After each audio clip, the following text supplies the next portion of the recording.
go straight on through that field, or do I go over the bridge over there? I think I was going back this way already, so I need to go more left. This is me stopping. I've hit the time. I think in my head is right. Whew. There. I'll wait till I get home and see what the damage is. Okay, you might be wondering what we are getting up to here. Well, we have all received a mystery letter through the post from the GTN crew. GTN presenter Clank Hartwell.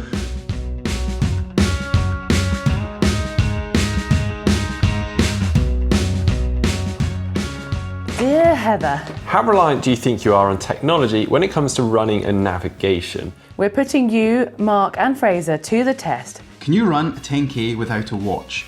And no cheating, you're not allowed to do a well-known route. It must include hills and of course no stopwatch or maps. Cover your watch, press start and run until you've covered, or you think you've covered 10k. Press stop, and before you reveal the distance, and for the chance of bonus points, I always like the sound of bonus points, guess your time and elevation gain too. The closer presenter to the 10k marker wins.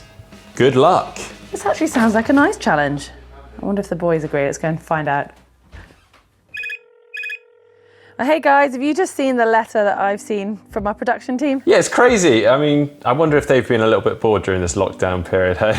Yeah, so they want us basically to run as 10k, but without using our watches. That's a lot harder than it sounds. I mean, I don't know about you guys, but I know that I'm always looking at it for pace, for distance and time, and just passing the sort of spell of the run. I mean, you run quite a constant pace, Fraser. My money's on you. But anyway, it's time to go old school, back to basics. So let's cover up our watches and see how we get on.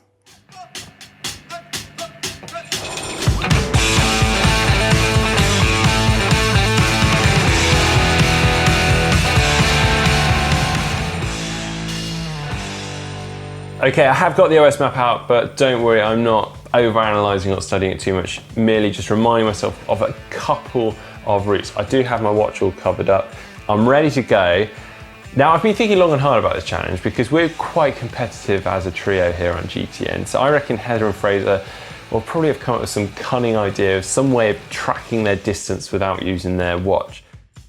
So I've thought about it. I mean, I could literally count in seconds for the entire run. That's mental, that is a lot of counting. I also thought about maybe just tracking my cadence and roughly estimating kind of distance from that. That's also mental, that's a lot of counting. So I've come to the conclusion, I just want to go and enjoy myself. I'm just going to go and run and hopefully get it at somewhere around 10k. Now, I've explored a lot of the trails around here, but there are some that I've done less often and don't really know so much. I'm also going to try and merge together a few different routes. So I really have no idea how far it is. So I'm gonna go out on one, like I say, don't know or haven't done that often. It's gonna go up and over the hills, link onto some that I am familiar with before deviating off again. I then get to go through a castle. How cool is that? And then I'm gonna loop round and come back along the river. I'm hoping that loop's gonna be around 10k. I hate the idea of doing out and backs. That defeats the object of running to me, just to make it up to 10k. So this loop will have to do. Let's do it.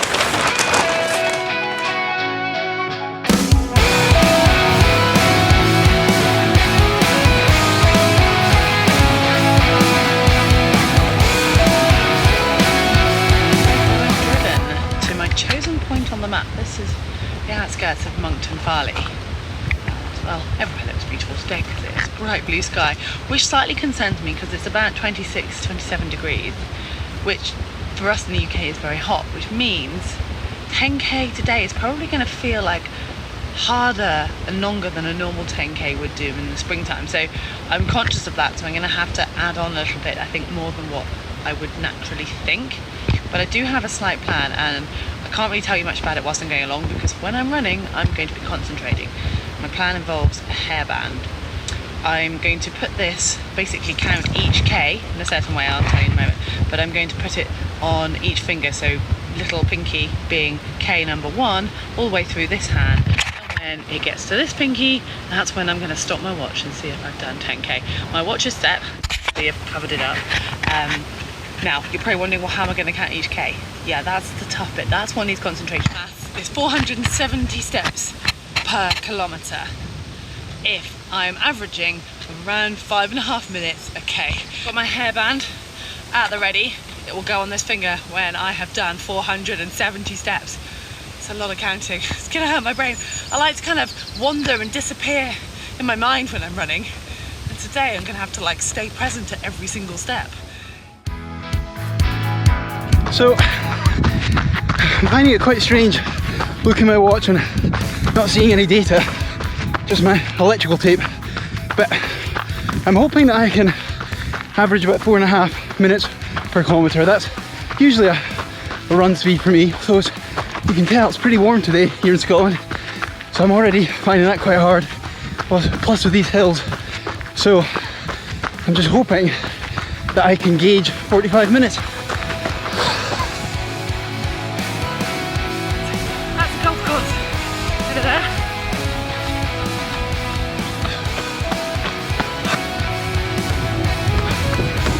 Coming into the final third, I reckon, of my run, I hope. The rain started, typically.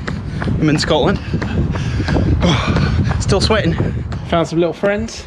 Hello. Hello. No, he's not sure about that. He stomped. Got another big friend up here. I'm not sure about this one, but I'm going to give it a go. Bloody hell. Yeah. You alright, mate? Yeah. See ya.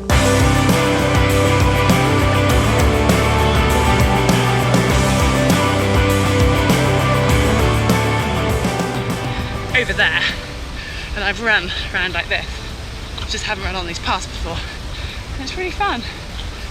But I didn't think I was going back this way already, so I need to go more left.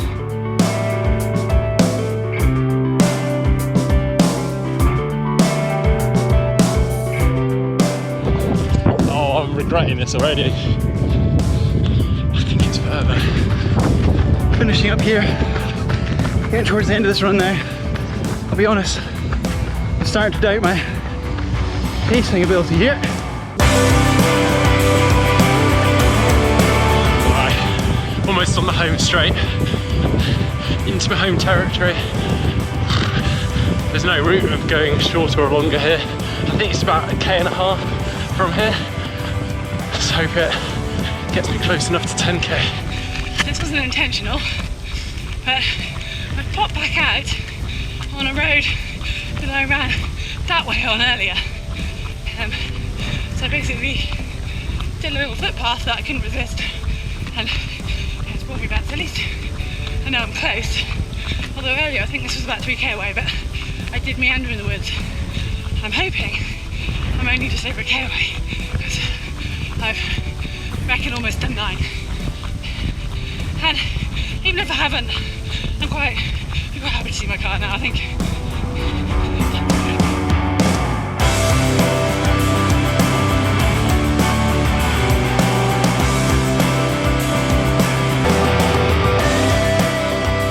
This is me stopping.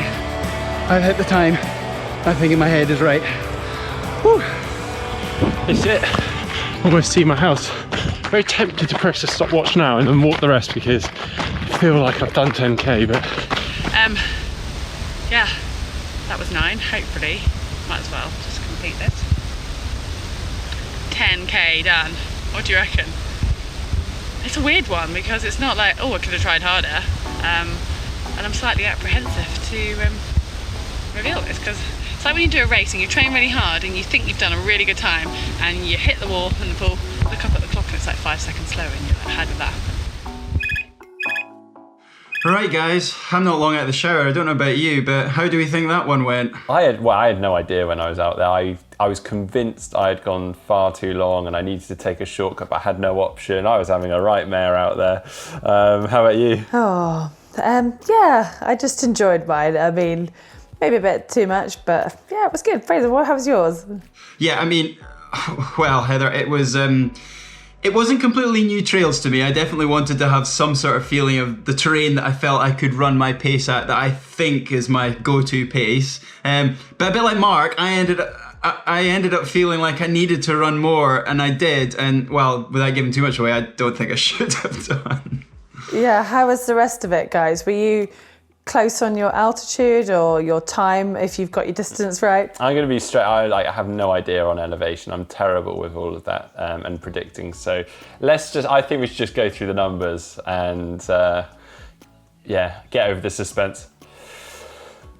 Right. Do you want to go first, Heather? Oh, yeah. I think I'm gonna set the bar pretty low with this. I was a little way off. Are you ready for this? 13.56k. Yeah. Hello. You're way over. That's good going to go actually further. See, I'm like definitely always on the low side. I just was so worried about like being too short, and I think I kept thinking that. So, and then I even did an extra bit, and I bumped into my friend, and she was like, "Yeah, that sounds like 10k." I was like, "I'm sure it isn't," and I was just so scared, so I kept going. But I reckon you guys are a lot closer. So go on. Tell me. You've made me feel better, Heather, because I really thought I'd completely flunked this challenge. Yeah, I must admit my pacing was good for what I thought my pacing was. I just ran too long. So I had hoped to run 4:30 per K, which I kind of did, but I ended up running 11.5 Ks and 49 minutes. That's not bad going. Yeah, it was okay. Good pace as well. Yeah. So I was similar to you, Heather. I was convinced I always run too short, so I just kept adding a bit on and then felt I'd run far too far. I actually came in at 9.44 kilometers. Oh, so close! Wow. Which I cannot believe. And wait for this. This bit is. I'm so proud of this. I predicted I'd be 45 minutes, and I am 45:54. Oh. Well done. Yeah. Good. Yeah, I mean, you won that hands down, and you got the bonus points. Wow, I'm really sorry. That was total luck, because try me any other day and I'm certain I would have lost this one. But yeah, definitely lucky today. Well, I enjoyed that. Thanks to the guys for giving us a challenge, huh? Yeah, and I hope you guys out there enjoyed it too. We've got loads of these challenges here on the channel. Some are quite emotional, so do go ahead and check them out on GTN. If you have enjoyed today's video, give it a thumbs up, give it a like, and don't forget to follow GTN on social media.